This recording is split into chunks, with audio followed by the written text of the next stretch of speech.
첫 번째는 강아지 분양받는 곳의 평판과 사업자를 확인하랍니다. 강아지를 입양하는 곳에 그 사업자의 평판이나 그곳에 일어나는 일들을 사람들이 많이 알고 있고, 요즘은 이제 블로그나 SNS 이런 것들 활동이 많아지다 보니까 그곳에 많은 정보들이 있습니다.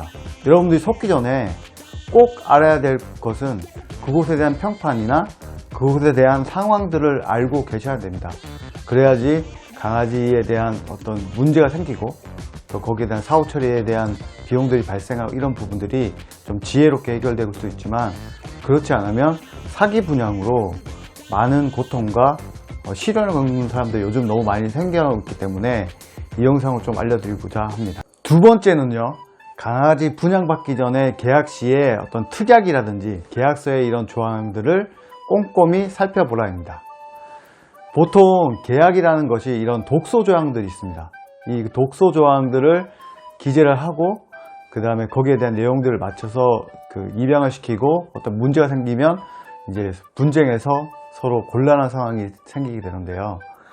우리 강아지를 좋아서 입양하시는 분들이 이런 계약서에 대한 것들을 꼼꼼히 확인 안 하다 보니까 결국에 나중에 이제 문제가 생겨서 조치하려고 그래도 계약서를 읽어봤더니 다 이제 소비자한테 불리하게 된 그런 조항으로 된 계약서였던 거예요.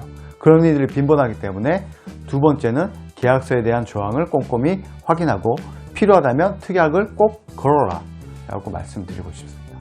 세 번째는요, 제휴된 동물병원과 건강검진을 해주는지에 대한 여부를 꼭 확인해야 됩니다. 강아지는 잠복기가 있습니다. 그래서 보통 2주 정도 안에 강아지가 환경이 바뀌고 면역력이 약해지면서 그런 중대질병, 홍역이라든지 파보라든지 이런 질병들이 발병할 수 있기 때문에 거기에 대한 것은 사전에 미리 확인하기 위해서는 이제 동물병원에 검진을 해주는지, 또 거기에 대해서 제휴된 병원들이 어떤 조치를 해주는지, 문제가 생기면 어떻게 대응해 주는지 이런 부분들을 꼼꼼히 확인하셔야 됩니다. 네 번째는요, 인터넷상에서 이 입양하고자 하는 이 강아지 분양 업체에 대한 서치를 하셔야 됩니다. 서치가 검색이잖아요.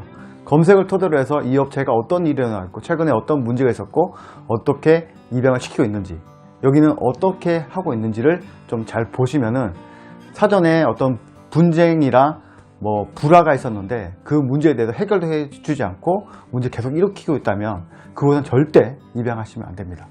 그 문제를 해결 못하고 1년, 2년 막 고통받으면서 해결 못해서 지원받다가 포기하시는 분도 많거든요. 그렇기 때문에 그런 부분들을 꼼꼼히 체크하셔야 됩니다. 다섯 번째는요, 강아지 분양은 생명을 입양하는 겁니다. 그렇기 때문에 생명을 입양시키고 이렇게 어떻게 보면 판매를 하는 거죠. 판매하는 사람이 어느 정도 생각을 가지고 있는지, 어떻게 관리를 하는지, 어떻게 하는지 굉장히 중요합니다. 그렇기 때문에 우리가 미리 사전 지식으로 공부를 해서 기본적으로 정말 궁금했던 것들을 그것을 이제 입양시키는, 그러니까 판매자에게 물어보시는 거죠. 그러면 정말 생각을 가지고 올바른 입양이나 어떤 그런 체계를 가지고 계신 분들은 답변을 할 것이고, 그렇지 않고 그냥 이제 돈만 벌기 위해서 수단과 방법을 가지지 않고 여러분들에게 그냥 팔려고 하는 사람들은 그런 문제에 대해서도 생명을 생각하지 않고 물건으로 생각하기 때문에 조치 같은 것도 이루어지지 않고요, 굉장히 큰 문제가 발생할 수 있습니다. 꼭 체크할 포인트, 여러분들 공부하시고 그분에게 질문해 보세요. 그리고 거기에 대해서 잘 답변해 주시고 잘 이끌어 주신다면 그분은 정말 좋은 이제 강아지를 생각하는 사람일 수 있습니다. 그러니까 그런 부분들을 좀 잘 체크하셔야 됩니다. 여러분들 많이 공부하셔야 되고 고민하셔야 되는 부분이 그런 부분입니다. 여섯 번째는요, 강아지는 잠복기가 있기 때문에 이런 잠복기에 대한 사후 관리 프로세스가 있는지를 확인하라 합니다. 여러분들 이런 절차를 확인해야 되는 이유는 우리가 정말 예상치 못한 일들이 생길 수 있어요. 만약 예를 들어서 사람이 아프면은 감기 때문에 병원 가면은 의료보험이 되잖아요. 그런데 반려동물은 의료보험이 전혀 되지 않아요. 그렇다는 것은 홍역이라든지 파보라든지 이런 중대 질병이 터지고 혈액검사도 하고 얘에 대한 항체 검사도 하고 주사도 맞고 수액도 맞추고 이렇게 하다 보면 비용이 어마어마하게 나옵니다. 보통 우리가 병원 가가지고 2, 3만 원 나오면 이거 우습고요. 그냥 걔는 그냥 하루에 2-30만 원도 그냥 나올 수가 있어요. 더 심한 경우에는 더 많이 나오겠죠. 그렇게 되면 이제 분쟁이 생길 수가 있습니다. 그러면 그런 문제가 생기기 전에 이 판매하신 분과 이야기해서 어떻게 하실 건지에 대한 것들을 고민해야 됩니다. 그렇기 때문에 이런 프로세스에 대한 어떤 체계나 내용들을 충분히 확인하셔야 사후 관리에 잘 대응할 수 있습니다. 7번째는요, 우리 중대질병 계속 언급이 되잖아요. 이 중대질병이 발생했을 때에 이제 그런 특약 같은 것들을 걸어야 됩니다. 법의 기준에 의해서는 뭐 법정 15일까지의 어떤 뭐 기준이 이런 것들은 있어요. 그런데 이런 부분들을 좀 더 체계적으로 뭐 특약을 건다든지 이런 부분들을 좀 세밀하게 준비하지 않으면 거기에 따라서 대응이 안 되는 거예요. 그래서 어떻게 보상해 줄 건지 어떻게 해줄 건지를 계약서에 특약으로 잘 기재해서 여러분들이 잘 응대할 수 있어야 됩니다. 마지막 8번째입니다. 최근에 이제 펫샵에서 입양시키는 경우가 있는데 유기견 보호선 이런 것들을 운영한다고 되어 있습니다. 잘 생각해보면 이 유기견 보호소라는 것이 정말 어떤 목적의 유기견 보호소인지가 좀 필요한데, 제가 봤을 때는 이 문제가 생긴 거에 대해서 대응하기 위한 거죠. 그러니까 소비자가 강아지가 죽었을 때 그 강아지를 이제 다른 아이로 이렇게 입양시켜서 보낼 수 있는 그런 목적의 이제 보호소라 말하는 것들을 만들었는데, 명확하게 보호소라는 의미에 정말 상충되는지 그건 좀 많이 의문이 들고요.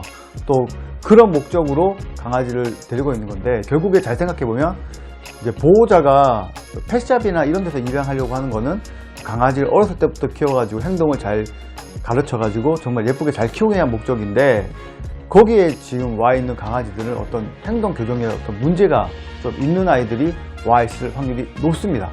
그렇기 때문에 그런 상황들을 이제 처음 키우시는 분들이 해결하기는 굉장히 어렵습니다. 문제에 대한 어떤 행동 교정이나 그런 어려움들 때문에 쉽게 이제 그런 아이들을 보상으로 받고 또 이제 키우려고 하는 그런 분들이 생기는데, 그렇게 되면 이제 본연의 이런 그 목적이나 이런 것들이 완전히 다른 상황인 거죠. 그리고 여러분들이 기본적인 어떤 소양이나 어떤 준비나 이런 거 없이 문제견을 다루는 상황들이 초래되는데, 그렇게 되면 여러분도 상처를 먹고 강아지도 못 키우는 상황이 초래될 수 있습니다.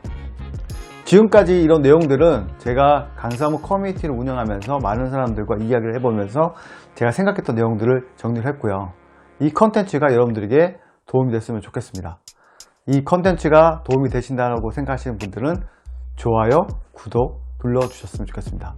다음에 더 좋은 컨텐츠를 만들 수 있는 힘이 됩니다.